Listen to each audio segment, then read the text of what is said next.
My name is Creed Hale. I'm 42 years old, and until 3 weeks ago I believed one simple thing.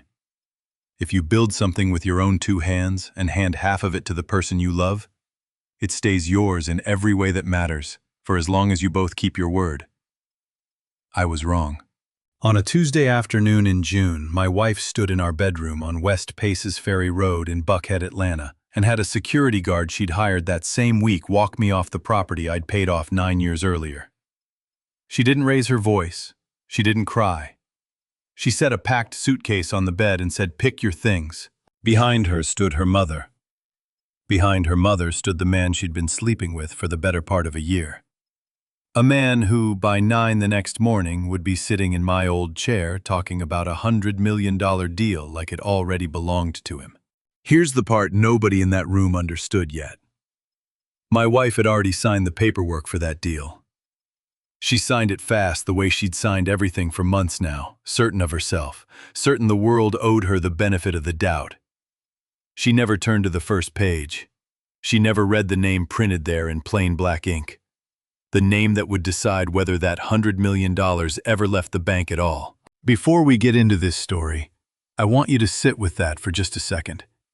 Because what happened over the next 30 days, in a glass boardroom high above Peachtree Street, wasn't about shouting, and it wasn't about revenge. It was about patience. And about paperwork nobody thought to read. Let me take you back to where it started.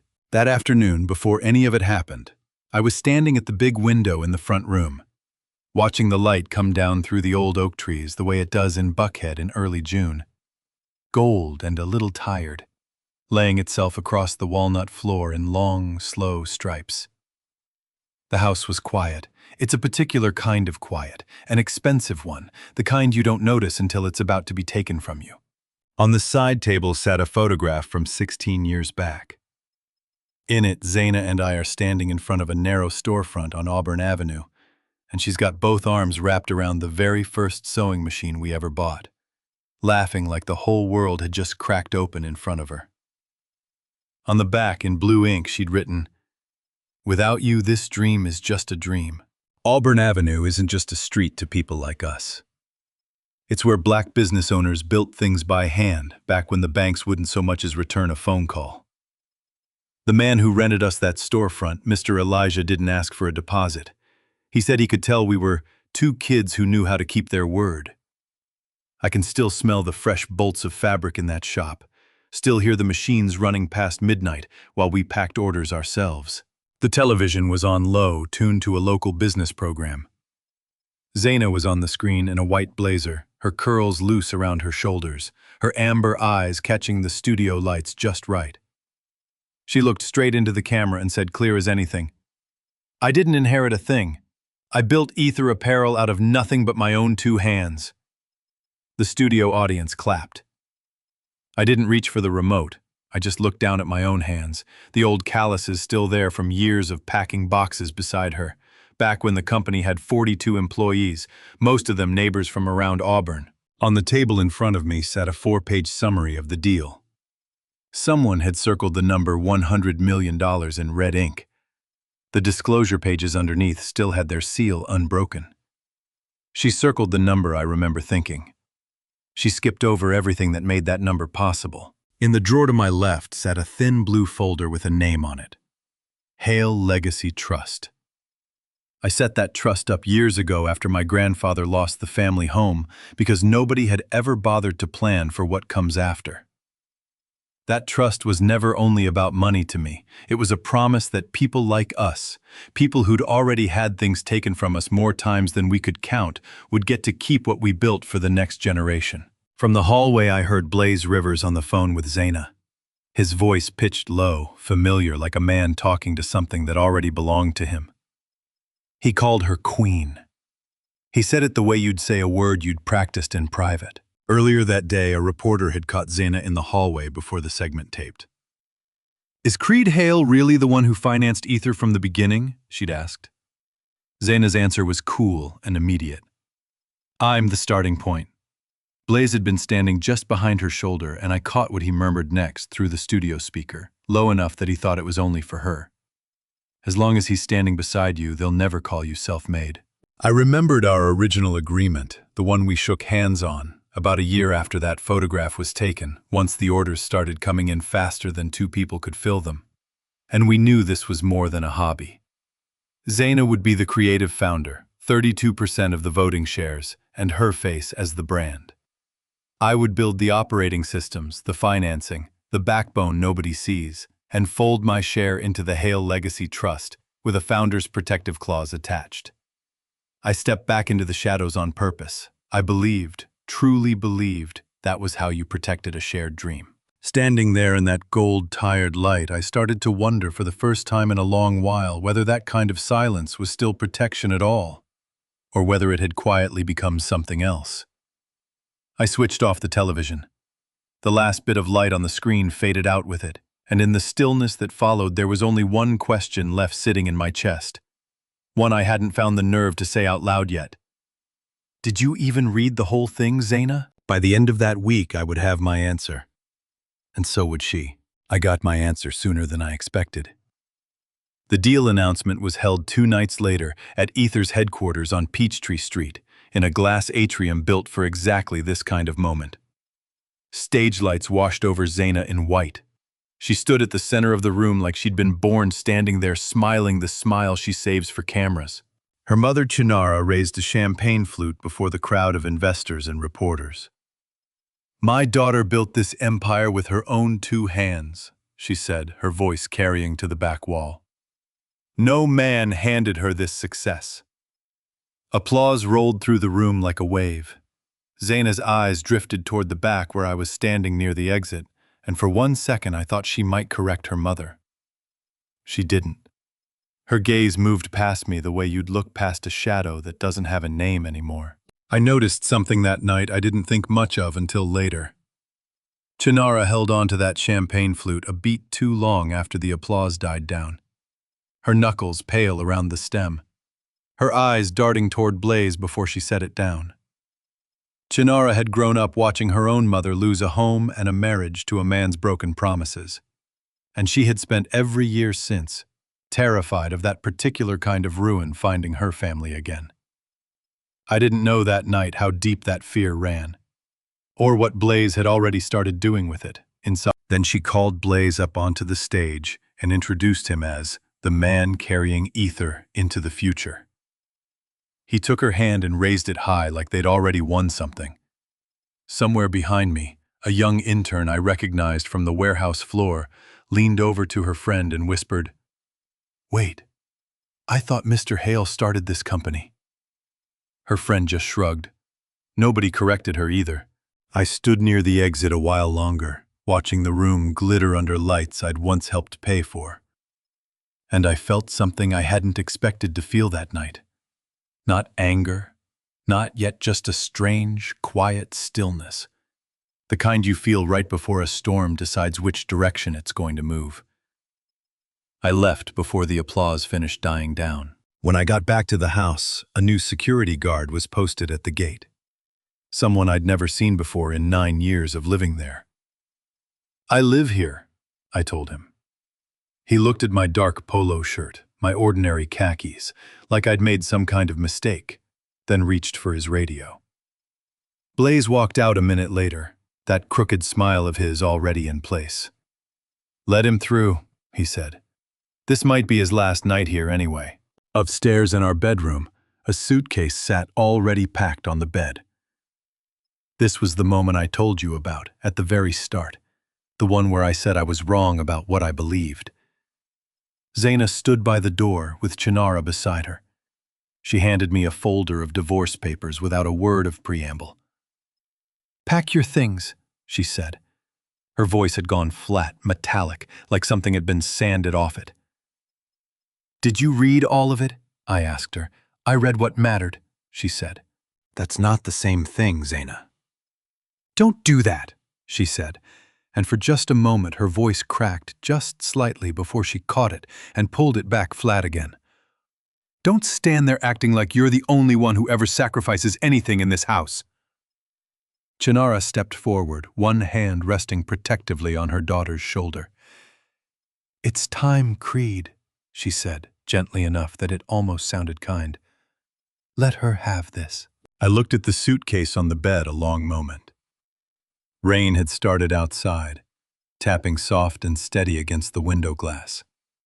And somewhere down the hall, a clock I'd wound every Sunday morning for 9 years kept ticking like nothing in the house had changed at all. I didn't argue. I walked to the closet instead, and that's when I saw it. A garment bag that wasn't mine, a steel watch on the nightstand that wasn't mine, and 2 moving boxes already being carried up the back stairs by staff I didn't recognize. Not everything. Just enough for me to understand that whatever had been happening between my wife and her chief operating officer hadn't started that week. It had been building for a long time, and tonight was only the last step of something already planned. By morning, every lock in the house had been changed. My credit access had been frozen without warning, and an internal memo went out to staff explaining that I had voluntarily stepped away from the family for personal mental health reasons following a period of stress. That's the only lie my wife ever told that truly took my breath away. It didn't just put me out of the house. It erased my name from every room I'd ever built in front of the very people who'd worked beside us since the beginning. I want to pause here and tell you about my sister-in-law, Asha, because what she saw and what she chose not to say matters more than you'd think. A few weeks earlier, Asha had seen Blaze in the underground garage at Peachtree Center kissing a marketing consultant against the hood of his own car. She never told her sister. Zaina had made it clear more than once that Asha was not to meddle in her marriage. Chinara had a habit of accusing Asha of being jealous of Zaina's success whenever she raised a concern, and that accusation had done its work. Asha was 33 years old, sharp, loyal to a fault, and terrified of being the sister who tore the family apart. So she stayed quiet. Fear, it turns out, is patient. It waits until the cost of staying silent finally outweighs the cost of speaking. Around the same time, our longtime CFO, a woman named Sade Kane, started asking careful questions about 3 new vendors. Small invoices, 18 of them over 6 months, each one carrying Zaina's approval signature. None of them large enough on their own to raise an alarm, but together they added up to something Sade couldn't ignore. When she brought it to Blaze directly, he waved it off without looking up from his laptop. "Expansion costs," he said. When she brought it to Zaina, she got the same answer, delivered without even a glance away from her phone. "Blaze is handling it." Said had been with us since the Auburn Avenue days, back when she balanced our books at a folding card table in the back of the shop. She doesn't scare easy and she doesn't guess out loud. So when she called me that week, her voice low and careful over a bad connection, I knew it meant something. "I'm not saying anything's wrong, Creed," she told me. "I'm saying the math doesn't sit right in my stomach, and it hasn't in a while." Then, at 11:47 on a Thursday night, my phone lit up with a text from Asha. Just one line. "Don't approve the deal tomorrow. Blaze needs the money to land before noon." She still couldn't bring herself to say everything, but she'd finally done something, and for the first time in months I felt like there was one more person in this story still standing on the side of the truth. I was renting a small apartment near Midtown by then, close enough to see the Peachtree Street skyline from my window at night, far enough to remind me every morning that the house I'd built a life in no longer had my name on the deed. I sat there a long time after that text came through, watching the traffic lights change with nobody underneath them, turning the whole thing over in my mind. This wasn't a marriage falling apart anymore.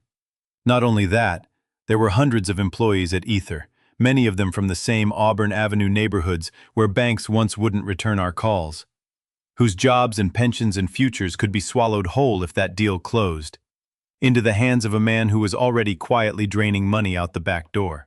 I thought about my grandfather and the modest brick house he lost because nobody in the family had bothered to read the fine print until the bank already owned it. I remember him telling me once near the end that the saddest part wasn't losing the house. It was realizing he'd trusted the wrong paperwork his whole life and never once checked.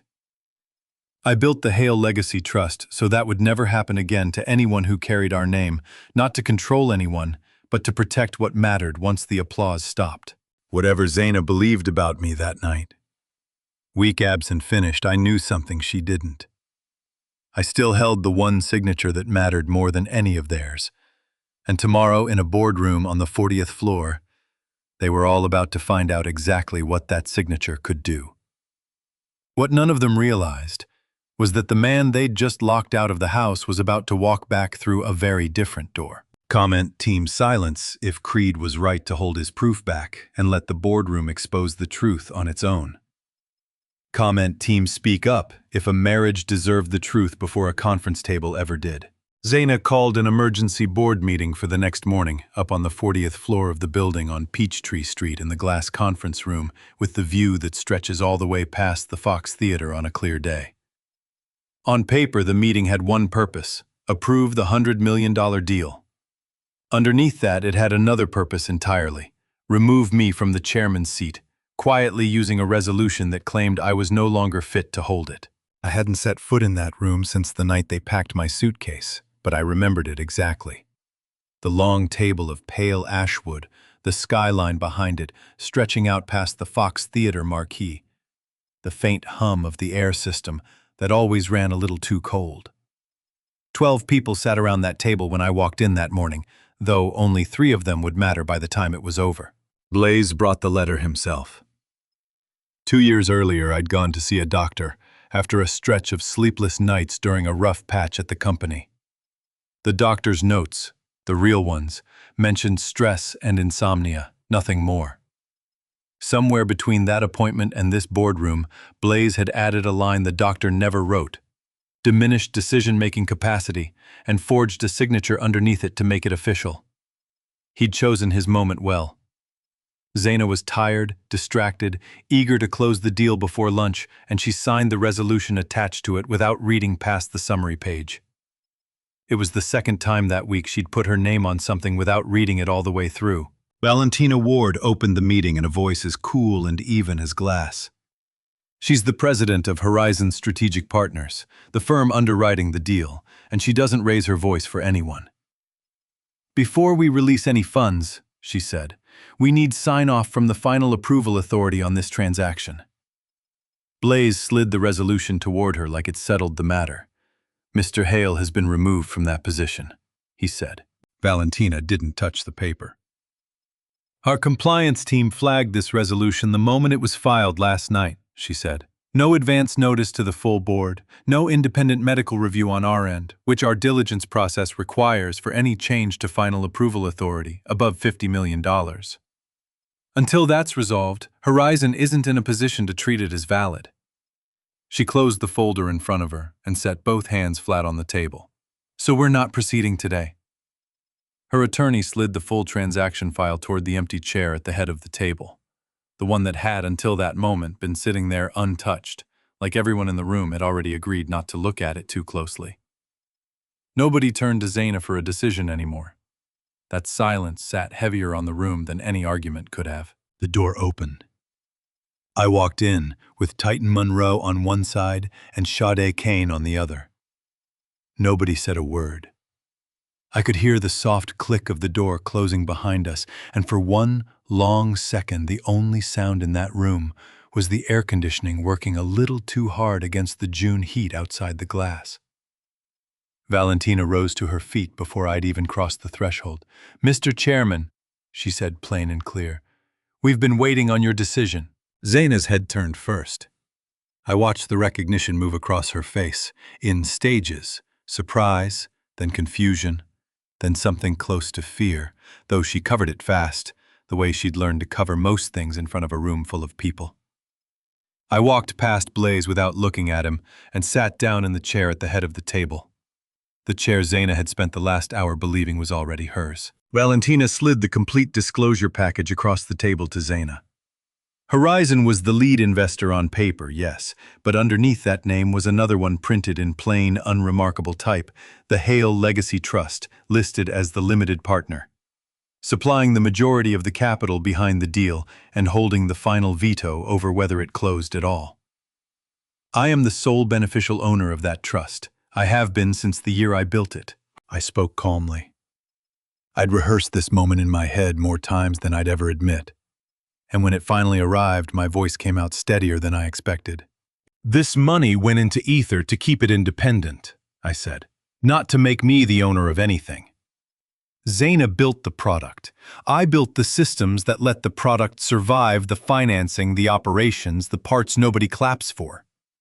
We agreed a long time ago that she'd be the face of this company. I stepped back into the shadows because I believed that was how you protect a shared dream." I paused and let the next part land slower. I'm starting to understand that maybe it stopped being protection a while back. Zaina opened the first page of the contract. I watched her eyes move across the Horizon logo at the top, the one she already recognized, the one she'd been comfortable with for months. Then her eyes dropped a line lower to the words printed directly beneath it: Purchasing Entity, Anchor Capital Hale Legacy Trust. Final Approval Authority, Creed Hale. She looked up. For the first time and longer than I could remember, she looked at me, really looked. Not past me, not through me, like I was a shadow with no name attached to it anymore. There was no pride left in her face in that moment, just a kind of hollow, sudden quiet, like a floor giving way beneath her, one board at a time. What broke across her face wasn't only shock at the paperwork. It was the collapse of the one story she'd built her whole identity on, that she owed nothing to anyone, that her hands alone had carried this. Underneath that pride sat a quieter, older fear she'd never said out loud, that without a story like that, she was just somebody's wife. Easy to overlook, easy to write out.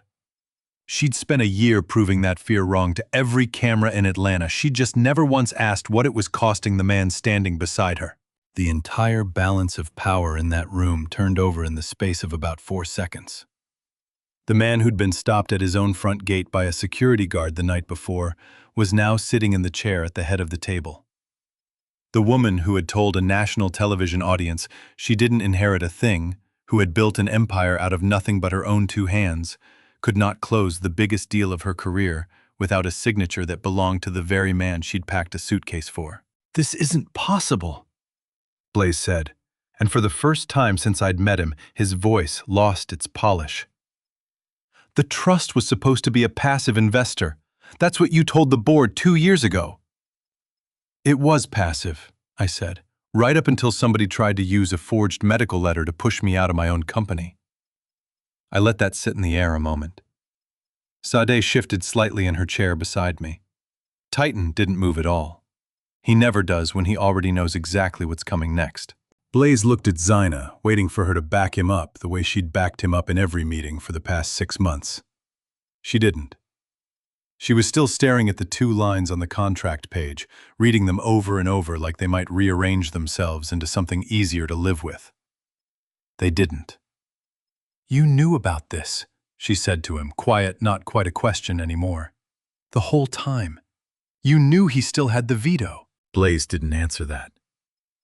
Some silences tell you everything a person refuses to say out loud. Zaina's hand was still resting on the open contract page. I watched her fingers, the same fingers that used to trace the seams of our very first sample garments back on Auburn Avenue, now trembling just slightly against the paper. Chinara reached over to touch her daughter's shoulder, the way she had the night before in our bedroom, and this time Zaina flinched away from it, just barely. Like something in her had started to understand the shape of what was coming before the rest of us said a word out loud. "Creed," she said, and her voice had lost every ounce of the flatness from the night before. "What is this?" "It's the part of the contract you circled a number on," I said, without ever reading what made that number possible. Valentina cleared her throat gently, the way a person does when they're trying to hold a room together out of professional habit rather than personal feeling. "There's more," she said and looked toward Titan. "I believe there are 2 additional matters the board needs to review before any vote takes place today." Titan opened the folder in front of him, slow and deliberate the way he does everything. Sade opened her laptop and turned the screen so the wall display came alive with rows of numbers. I looked at Zaina one more time before the rest of it began to unfold. She wasn't looking at me anymore. She was staring at the folder in Titan's hands like she already knew somewhere underneath the shock that whatever was inside it was going to cost her more than the chairman's seat ever could. Nobody in that room breathed easy for a long moment. Somewhere down the hall, a phone rang twice and stopped. Outside the window, the city just kept moving the way it always does.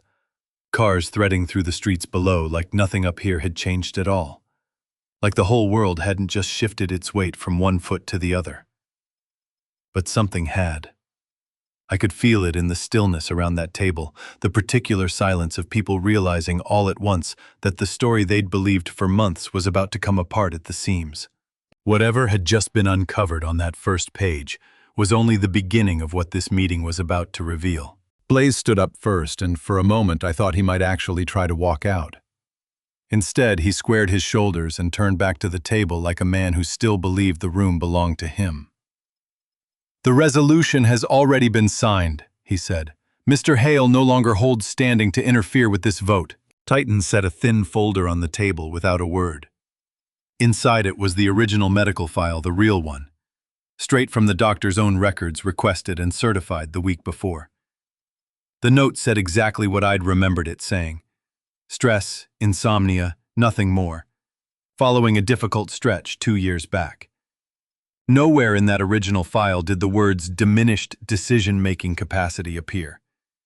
Nowhere did my signature appear on any resolution granting anyone authority to act on my behalf. The doctor hadn't died, hadn't retired, hadn't gone anywhere at all. A true note had simply been twisted into a weapon, and a signature had been copied onto it that was never mine to give. Blaze's jaw tightened just slightly. It was the first crack I'd seen in him since the night he told a security guard to let me through my own gate. He tried to recover, tapping the folder with 2 fingers like it was still a matter of opinion. "Medical records get summarized all the time," he said. "That's standard practice." "Not with a signature that isn't the doctor's," Titan said. His voice never rises. It didn't need to now either. "We had it verified this morning. 2 independent examiners confirmed the forgery within the hour." He slid a second page across the table, a side-by-side comparison of the 2 signatures, the real one and the copy. Close enough to fool a glance, nowhere close enough to survive an expert's eye. Blaze didn't reach for it. Blaze had never actually wanted ether. He wanted what the signature on that resolution represented. A kind of power he'd spent his whole career watching other men hold while he stood one step behind them. Competent, useful, and unnamed. Forging that letter wasn't cruelty for its own sake to him. It was the fastest road he could see to finally being the one who decided things instead of the one things got decided for. What he never planned for was a room full of people who still bothered to check the paperwork. Sade opened her laptop and turned the screen so the wall display came to life. 18 small invoices appeared, spread out evenly across 6 months, adding up to just over $6 million. 3 vendors, each one registered to an agent who shared a last name with people in Blaze's family. Every invoice carried Zaina's approval signature, every one of them waved through on the strength of 2 words. Expansion costs. Shade's voice stayed level, but there was steel underneath it. "I raised this a month ago," she said. "I was told Blaze was handling it." The room went very quiet. I watched Zaina's face as the numbers scrolled past. $6 million moved out in pieces small enough to never trip an alarm on their own, but large enough together to gut the very deal she thought she was protecting. She leaned forward slightly, reading the vendor names one by one, and I could see the exact moment recognition landed. One of the addresses belonged to a strip mall off Cascade Road that Blaze had once mentioned in passing at a dinner months ago as belonging to family. She'd laughed about it that night. Nobody was laughing now. 18 invoices, Shad said again. Quieter this time, almost gentle, like she wasn't trying to wound anyone, only to be understood. "I've been doing this job for 14 years, Zaina. I know the difference between growth and a hole being dug under the floor." The door opened again. Asha walked in. Her hands were shaking, but her steps weren't. She didn't look at her sister, not once, though I could tell it cost her something not to. She walked straight to Titan and handed him a small flash drive and a folder of printed photographs. On the top photo, Blaze stood in the underground garage at Peachtree Center, one hand pressed against the hood of his own car, kissing a marketing consultant like it was something he'd done 100 times before, without a second thought. Titan plugged the drive into the laptop, and a recording began to play through the room's speakers. Blaze's voice came through, clear, casual, almost proud of himself. Ownership is just paperwork. Whoever controls the signature controls the company. Once the money lands, Zaina's name is on every approval that matters. I'll be long gone before anybody finishes reading the fine print. Nobody in the room moved. I glanced at Zaina and watched something in her face finally give way completely. Not anger, yet not even shock exactly, just the specific, quiet devastation of hearing in a dead man's calm playback exactly how little you'd ever mattered to someone you'd handed everything to. Titan wasn't finished. He set one more document on the table, a bank statement. Chinara had received roughly $120,000 over the past year, listed under strategic consulting fees, and a donation to a community foundation she chaired. Chinara's hands went to the gold cross at her neck, the one she never took off, and for a moment she didn't say anything at all. "It was never like that," Chinara finally said, her voice thin. "He told me it was consulting. Community outreach. I run a foundation, Creed. I didn't ask enough questions because I didn't want to know the answer." "You knew enough," Sade said quietly, not unkindly. Chinara hadn't taken that money because she stopped loving her daughter. She took it because some part of her formed decades earlier, watching her own mother lose everything to a man's broken promises, still believed security had to be grabbed with both hands before someone else snatched it away again. Blaze never had to convince her that I was the danger in this family. Her own history had already done that work for him years before he ever said a word. I understood in that moment something about Chinara I hadn't let myself understand before. She had watched her own mother lose everything once years ago, trusting a man's promises, right up until there was nothing left to trust. Not a house, not savings, not even her name on a single deed. Chinara had spent the rest of her life terrified of that particular kind of poverty and abandonment. And somewhere in that fear, she'd convinced herself I was the one holding her daughter back, and that the money Blaze offered was simply fair compensation for a debt she believed I owed her family. Blaze had understood that fear better than any of us. He'd known exactly which door in this family was left unlocked, and he'd walked right through it, calm as anything, calling it consulting fees the whole way in. Valentina looked directly at Zaina. Her voice was calm, but it carried the particular weight of someone who has asked hard questions in boardrooms for 20 years and has never once flinched from the answer. "Do you wish to continue certifying these payments as legitimate business expenses?" she asked. The room went completely still. Nobody so much as shifted in their chair. Zaina looked at Blaze first and he wouldn't meet her eyes. She looked at her mother next and Chinara looked down at her own hands. Finally, she looked at me, and I didn't look away. Her hand was trembling when she reached for the pen still sitting on top of her signed resolution. She didn't sign anything else. She pulled her name back off the page instead, her handwriting shaky in a way I'd never once seen from her in 15 years of watching her sign 1,000 documents with a steady, confident hand. "Freeze the transaction," she said, her voice barely above a whisper at first, then steadier, like she was climbing back up out of something. "Open the books. All of them, every account, every vendor, going back 2 years. Valentina gave a single nod and reached for her phone. I stood up. I hadn't planned to say what came next. I want you to know that because it mattered to me that it wasn't rehearsed, the way the earlier part had been. My voice wasn't loud. It didn't need to be. "Blaze forged the letter," I said. "Your mother took the money. But the lock on the gate, the lie you told about my mind, the suitcase you packed on our bed, those were yours, Zaina. Nobody forged those."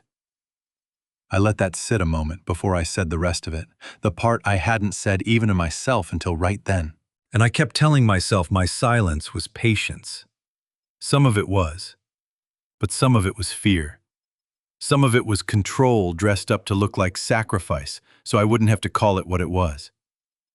I should have told you the truth a long time before silence turned into a wall neither one of us could see over anymore. Zaina didn't answer right away. She had nowhere left to point, the blame not at Blaze, not at her mother, not even at me anymore. For the first time since I'd walked back into that room, she had to sit with the part of this that belonged to no one but herself. This wasn't about money anymore, or the chairman's seat, or even the deal. This was the moment both of us finally stopped hiding behind the version of the story that let us feel less responsible, and had to stand together in the plain, unflattering light of what had actually happened between us. I thought about the photograph on the side table back at the house, the one of two young people outside a narrow storefront on Auburn Avenue, certain that love and hard work were the only two ingredients a life like that would ever need. I don't think either of us had been lying back then. I think we'd simply stopped checking on each other the way we once checked the stitching on every single sample before it left that shop. Outside the window, the afternoon sun had shifted, and the whole skyline looked different than it had an hour before. So did we. The board suspended Zaina that same afternoon, pending an independent investigation into the fraud that had bled through the company for the better part of a year. Blaze was suspended as well, and by evening his file had been handed over to federal investigators with charges under review that included wire fraud, embezzlement, forgery, and conspiracy. Nobody in that room clapped when the vote was taken. There was only the sound of chairs being pushed back, and the door closing quietly behind the last person to leave. Chinara was asked to step down from every community role and foundation position tied to Aether's name. Asha resigned from her position in communications the next morning on her own, before anyone asked her to, and gave full cooperation to the investigation that followed. Sade was named interim CEO before the week was out, a decision the board made without needing much discussion at all. She'd earned that chair the same way she'd earned every promotion before it.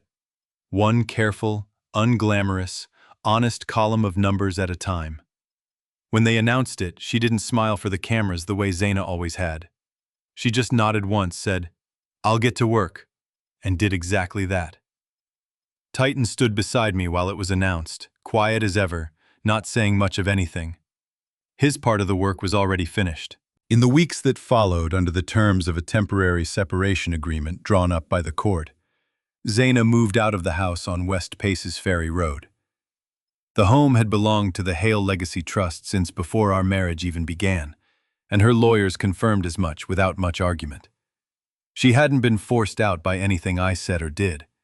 She simply couldn't keep up the costs of running that house once her authority at the company had been suspended, and there was no version of pride left standing that could change that plain fact. I want to be clear about something. I didn't stand outside on the driveway to watch her go. I didn't need to see it to know it was happening. A neighbor mentioned it to me weeks later, almost in passing, the way people do when they've forgotten how much a small detail can still weigh on someone. She said Zaina had carried most of the boxes herself. No moving crew, no assistant, no cameras this time.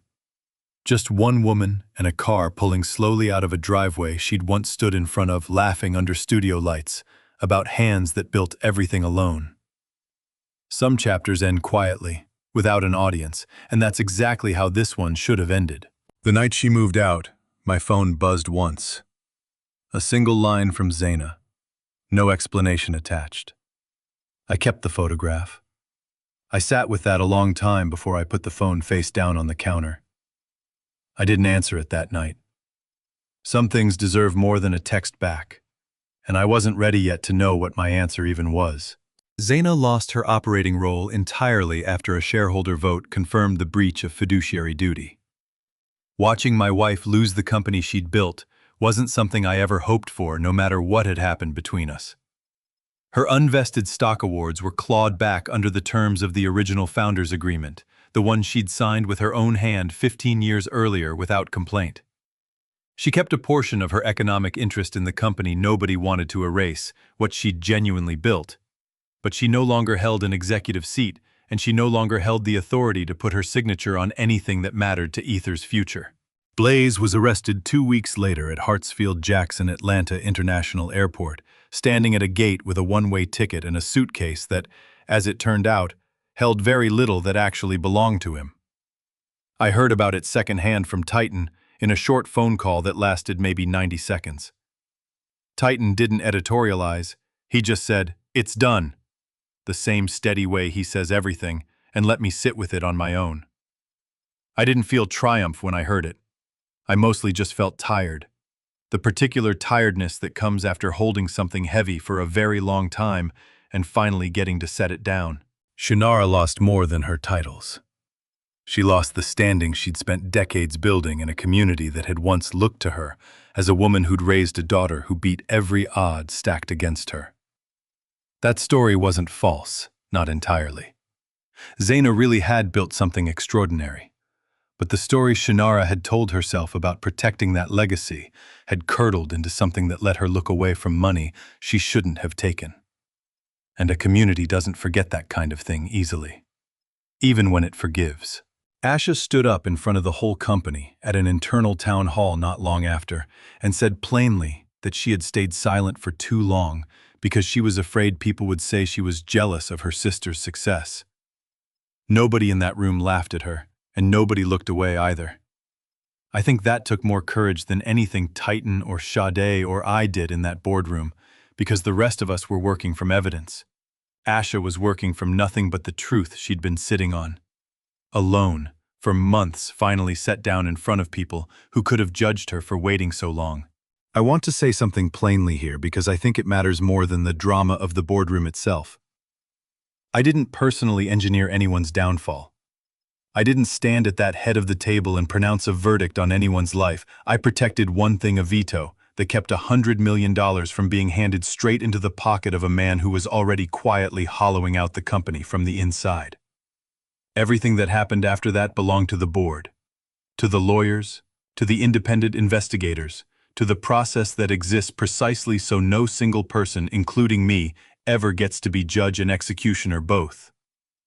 The consequences that followed came from the system doing exactly what it was built to do, not from a man sitting in a chair deciding who deserved to be punished. I think that distinction matters especially for people who've been on the receiving end of unfairness before. Justice done right doesn't need a triumphant villain speech. It just needs the truth to finally have somewhere safe to land. In the weeks that followed, I spent a lot of quiet evenings back in that small apartment near Midtown. The skyline lit up the same way it always was, cars still moving below, with nobody paying attention to any of it. I thought a great deal about silence, about the difference between the kind that protects something and the kind that simply avoids it.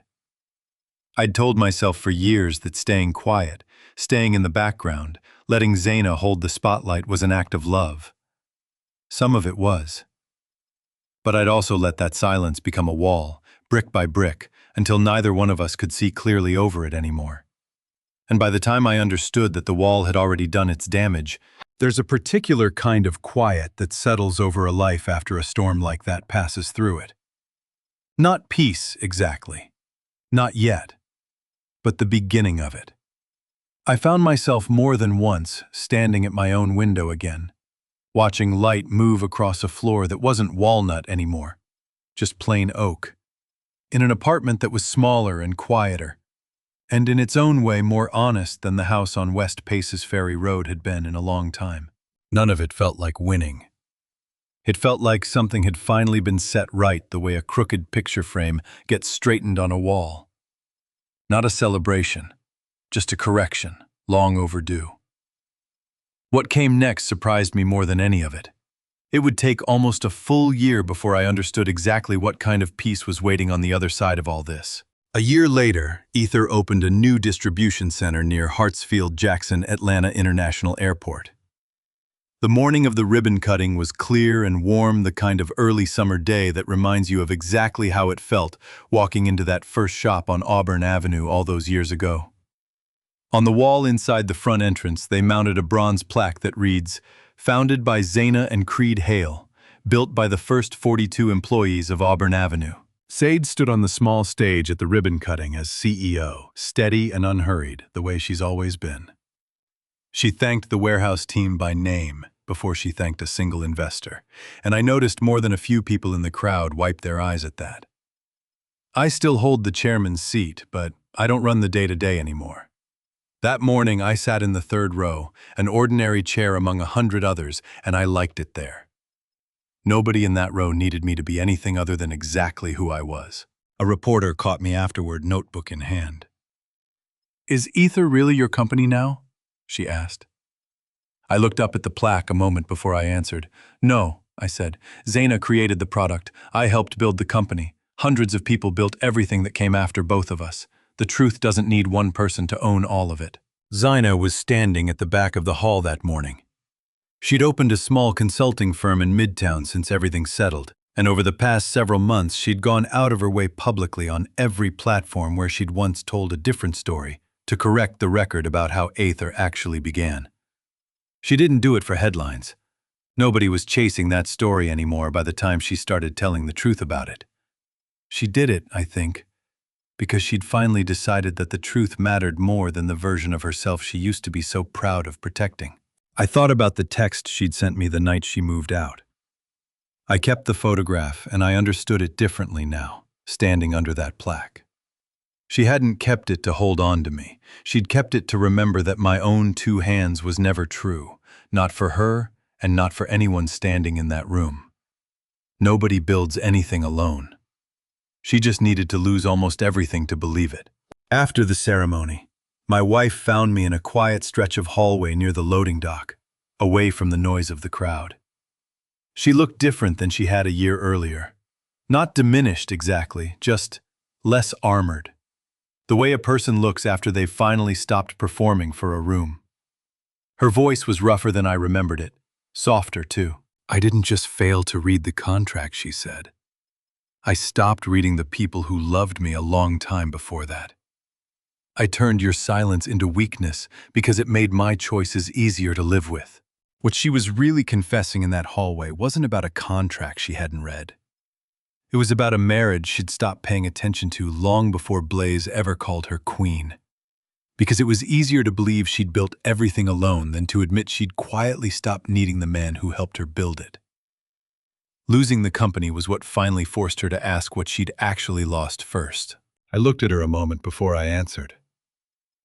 "And I hid behind silence," I said, "because telling you the truth might have meant admitting we were already breaking long before any of this happened." She asked carefully whether there might be a way back for us. I looked down at her hand out of old habit. The ring was gone. "I've forgiven you," I told her, and I meant it, every word. "But forgiveness doesn't mean walking back into the place where someone once threw you out." She nodded slowly, like she'd expected that answer and had made a kind of peace with it before she ever asked the question. I walked back out toward the parking lot, past the loading dock where forklifts were already moving pallets for the first real shipment out of that building. Zaina stayed behind, standing under that plaque a while longer. This time I noticed she wasn't just reading the two names at the top. She was reading all 42 names listed underneath the seamstresses, the packers, the drivers, the neighbors from Auburn Avenue who showed up every single day for years before anyone outside that block had ever heard the name Ether. I think that was the moment the story finally became bigger than either one of us, at least in her eyes. It had always been bigger than us. It just took losing almost everything for her to actually see it. I drove back to my apartment near Midtown that evening, with the windows down, warm Georgia air moving through the car, the way it does at the start of summer. And I thought about everything that had brought us to that hallway. I thought about my grandfather's house, lost because nobody read the fine print in time.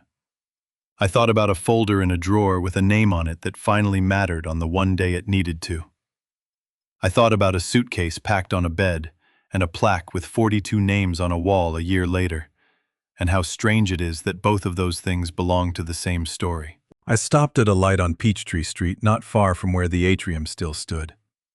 The one where Chinara had once raised a glass to a story that wasn't entirely true. I didn't feel bitter looking up at that building anymore. I felt something closer to gratitude, strange as that sounds. Because everything that happened after that night taught me the difference between the kind of quiet that protects a person and the kind that slowly erases them. I don't plan on confusing the two again. Some evenings now I sit out on the small balcony of that Midtown apartment with a cup of coffee and watch the planes lift off toward Hartsfield-Jackson in the distance. one after another, each one carrying someone toward whatever comes next for them. I think about Sade running that company, the honest way it deserved to be run all along. I think about Asha, who finally found her voice and hasn't lost it since. And I think, every now and then, about a young couple standing outside a narrow storefront on Auburn Avenue, certain that love and hard work were the only two ingredients a life like that would ever need. We weren't wrong about that. We just forgot for a while that both of those things require you to keep showing up and keep reading long after the applause has already started. This story reminds us that success can be rewritten with words, but the truth always has a name attached to it. A person can read every number on a page and still miss the one name standing right beside them the whole time. And when that happens, even the biggest victory is just an empty thing wrapped in gold. If you've spent years quietly holding a family, a marriage, a business, or a home together without much credit for it, here's something worth doing this week, not someday. Sit down at your own kitchen table with a pen and an actual piece of paper and write out by name the people who truly helped build the life you're living now. Not the ones who showed up for the photographs, the ones who showed up on the ordinary Tuesdays. Then call one of them, or better yet, write them a real letter, and tell them plainly that you remember. That one phone call will do more for a friendship than any speech ever could. If you're the one who's been overlooked, a spouse, a parent, a partner, who worked in the background while somebody else took the bow, you don't need a boardroom reveal to set the record straight. You can start right there at your own table. Tell your children or your grandchildren in your own words what you actually built while you were raising them, before there's nobody left who remembers it firsthand. Don't wait on someone else to read your name off a piece of paper. And if you're still carrying anger towards someone who once packed your bags, literally or otherwise, remember this. Forgiveness doesn't require handing them a key back to your kitchen. You can forgive a person completely and still keep your front door locked to them. That isn't bitterness holding on too long. That's wisdom earned the hard way, and it's yours to keep for however many good years you've got left. Behind every tear-jerking script is a human heart that first felt the weight of real life. AI was only a quiet assistant helping shape the words so that practical lessons about love, boundaries, and resilience in family could travel farther.